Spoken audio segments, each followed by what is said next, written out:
Ladies and gentlemen, welcome to another episode of The Weigh-In. So today's episode, we're going to talk about evergreen content.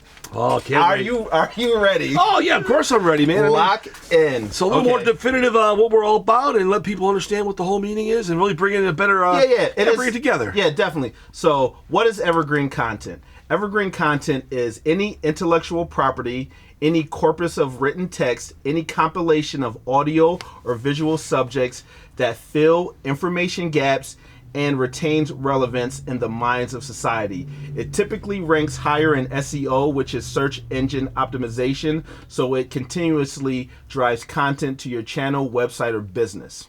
And it's the most key stuff in life anyway. The evergreen content usually has the deeper effect, okay? So it never really dates itself for the most part either. No. It stays fresh, yeah. That's why it's evergreen. Yeah, it's I love it. Going, by the example of like the evergreen trees that stay almost green forever. In the late 60s, there was a magazine called Evergreen. It came out in the hippie post war Vietnam War era. It came out in late 60s, early 70s. Okay. And they knew what they were talking about also, and the title was, and I didn't realize as a kid, it was evergreen. Yeah, these things are going to last forever. Yep. So, examples of evergreen content. Bring it on. I want to talk about the renowned psychologist Abraham Maslow. So everybody knows him. Yes, we do. Maslow's hierarchy of needs. So I'm going to break those down real fast so anybody that doesn't know. All right, folks. So, told the folks to get their pads out at home. Strap in. So the first law is self-actualization. So a desire to become the best one can be. So number 2 is esteem. So that's respect, self-esteem, status, recognition, strength, freedom. Damn. Number 3 on that list is love and belonging, which is friendship, intimacy, family, and a sense of connection. So number 4 is safety needs, personal security, employment, resources, health, and property.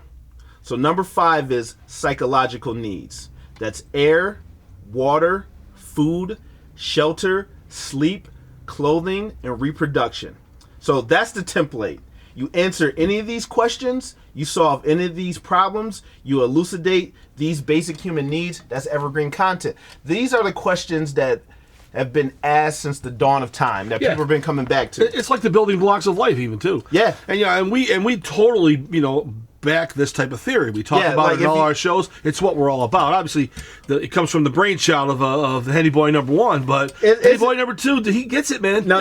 It's a combination of both Henny Boys, but like, if you want a basis for evergreen content, if you start right there with Maslow's, hierarchy of needs, like you'll always have content. Like you'll always will be doing like a public service. Like, can you give me an example when Maslow was around when it was key days? Was he around during the Freud era and the Nietzsche and all that stuff? He was around during the 30s, so he was definitely around during Freud's days. So it was Maslow. He was sounds like he was a Jewish fellow, possibly, or he is German. Jewish. He is was Jewish. he German Jewish? I don't know if he's German Jewish. I know he's Jewish. He was a bit of a quirky dude. He married his first cousin. So did all the kings of England and France and Russia too. But he was really revered as far as like in the psychology fields of like what he did and breaking these things down, and like to me these basic needs like still hold up. Like he encompassed almost everything. It's amazing how they could do it in the 30s, and here we are, we're talking like 85, 90 years ago.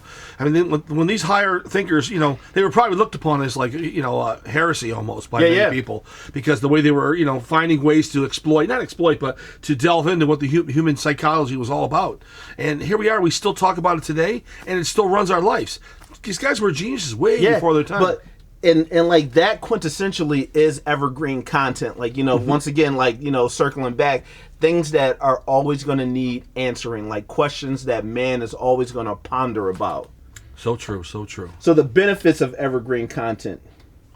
Evergreen content is similar to passive income in that its benefits gain more value over a longer timeline. So you're not going to get like that huge spike from evergreen content, but over the long run, because it's so visible when it comes to search results, like if our episode on how to be happy, everybody wants to know how to be happy. So on a long enough timeline, people are going to keep searching that. So like you're going to get that continuous traffic. And the number one benefit is that continuous traffic, which is new potential guests, clients, subscribers, followers.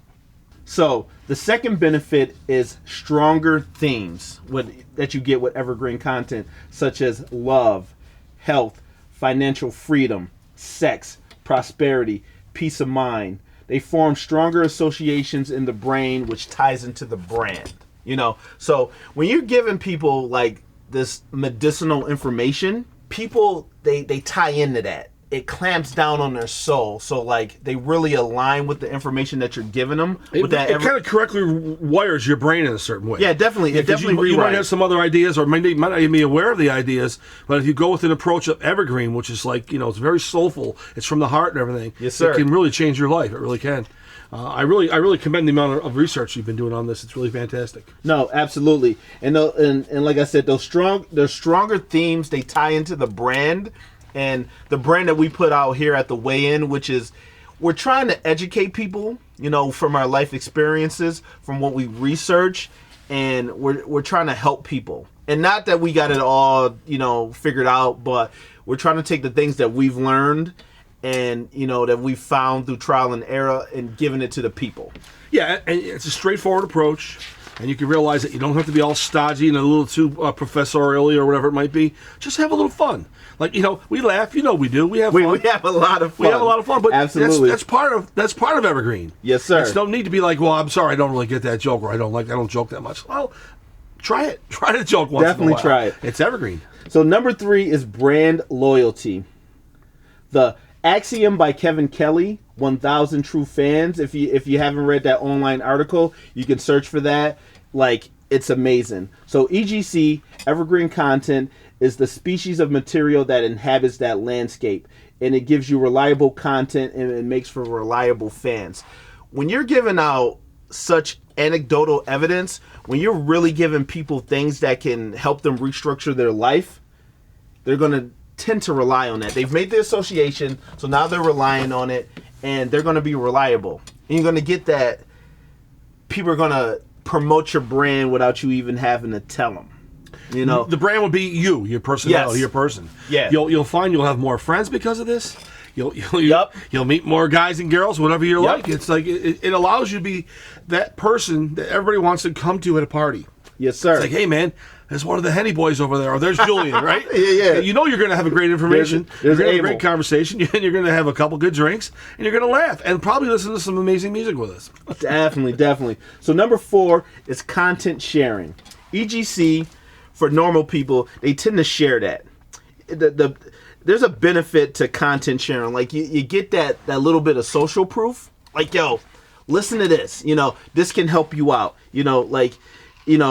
Say, if one of your loved ones, they couldn't sleep. Yo, listen to the weigh-in. They got an episode on how to sleep. Maybe if you're not happy, listen to their episode on how to be happy. People are going to tend to share that with the people that are closest to them in their lives. And that's a good thing because, as far as anybody that's producing content out there, whether you're a YouTuber, blogger, another podcaster, when you're giving evergreen content, you know that it's going to hit home and people are going to share that. Yeah, exactly. Spread the word. It's the key. Number 5 is fundamental truths never depreciate. Okay, like we're pretty much giving you the building blocks of life, like you said, and like these fundamental truths, you can extend on them, you can expand on them, but the ideation, it never needs a real update. Like our episode on how to be happy, we pretty much covered everything. Yeah. I mean, tweaks will happen Mic because drop. Mic drop shit. That's like he dropped the mic 3 times in that episode. But it's like you tweak things depending on how the era you're in or as the years go by. Yes. But it's still a basic core following system. Yeah, it doesn't need a lot, And just to reiterate and add on, like when you have things that are not evergreen or things that are not, fully processed, you might have to go back and say, okay, there's new information, there's new news about it. So, we have to update what we did with evergreen. Like, you really don't have to do that. So, like, once you put it out there, it can start working for you and it doesn't need no tweaking. And if you're open-minded, you'll know how to actually find ways to channel it to anything else that comes across in your daily existence. Like, you ever bump into people who are sort of like stuck in the past, and they're following some type of beliefs, and this is not religious or anything, but they're not really thinking on an evergreen path. Their path is a little bit old-fashioned. It's a little it's a little stuffy. And they're and they don't know how to open their mind. They're not growing. They're not growing at all. It's like, and this takes away any kind of additional responsibilities you think you owe to somebody. Absolutely. It's just yours. It's natural, and there it is. It's evergreen. Facts. It's phenomenal, man.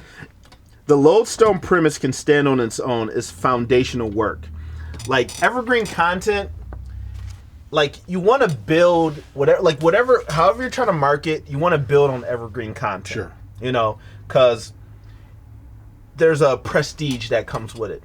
There's a higher quality. There's a soulfulness that like you said, you know, that comes with that evergreen content. And this is what you want to make the foundation of what you have. You want to make that evergreen content.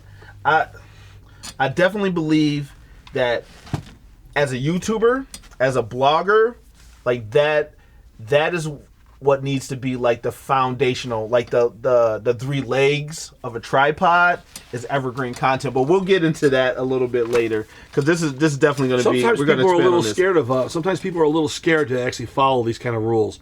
They're not that rigid, but they're not used to it. They've been programmed to follow other things that work for them or their grandparents or their parents. Why do you think that is?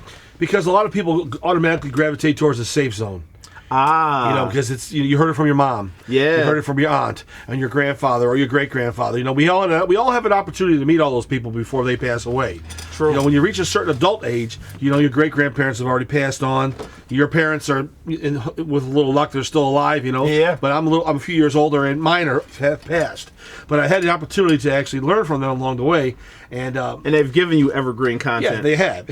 And if they didn't, if it was something just even ever so slightly off, I was still able to include evergreen theory that I've been able to know, being a natural person and an open-minded guy. So it makes me adapt. That's awesome. Isn't it important? Because you've talked about how cool your grandparents have been over the years, and I never met them, and your parents are still with us, and they're cool people, and you learn from that, and you're an example of what they were. Yeah. So you're going to give it to your next generation. Yes, absolutely. Whenever you decide to.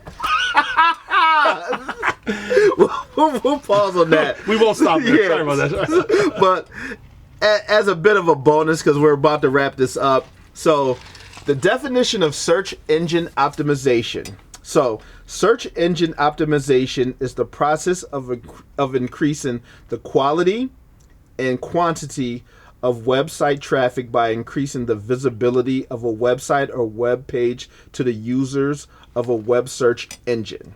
So that, my friends, is crucially important. So, like, if you have a YouTube channel, if you have an online business, it's the whole nutshell. Yeah. So if you ever notice, like, the tags that we use, they'll appear hashtagged at the top of our titles. That is SEO. That is us, making it easier for people who are not subscribed to our channel to find, like, our content, the evergreen content. So I see a lot of YouTubers that don't do that, and it will really help their channels. So, like, we're trying to help people out. We're not stingy with the information. We do our research. We look at a lot of YouTubers, who give out the information, and we're trying to, like, pass that along, because maybe the YouTubers that are a little bit under us don't find these guys, or they don't know to find these guys. So, we want to give that out, Yeah, because this is all really about humanity, our humanity. So we're constantly talking about doing good things for our fellow man. Yeah. So we're spending a little bit more time with you in these next few episodes, dealing with the evergreen material. And please feel free to try it and use it. Definitely. It'll make you a better person, and your channel will grow. Absolutely. The evergreen content is inbound. It's an inbound marketing strategy. And it allows you to market to people looking for the products and services that you provide. Pretty much, tying it all in. So I hope that you've gained a little bit of insight and understanding on what evergreen content is.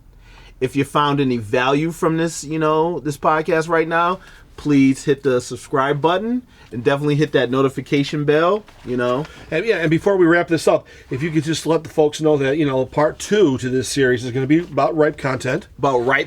And part 3, which will follow, these are going to follow a week apart from each other. So we'll get these all before the end of November of 2019. And it'll be how to balance evergreen and ripe together, that content. It should be very exciting. So everything, once you hear all 3 episodes, it'll really connect everything. So once you connect all 3 different episodes, it'll help you just tie everything in, and then you'll have the template and the game plan and the playbook to grow your business, grow your YouTube channel. That was the way in. And drop that microphone again. Drop that mic. Excellent.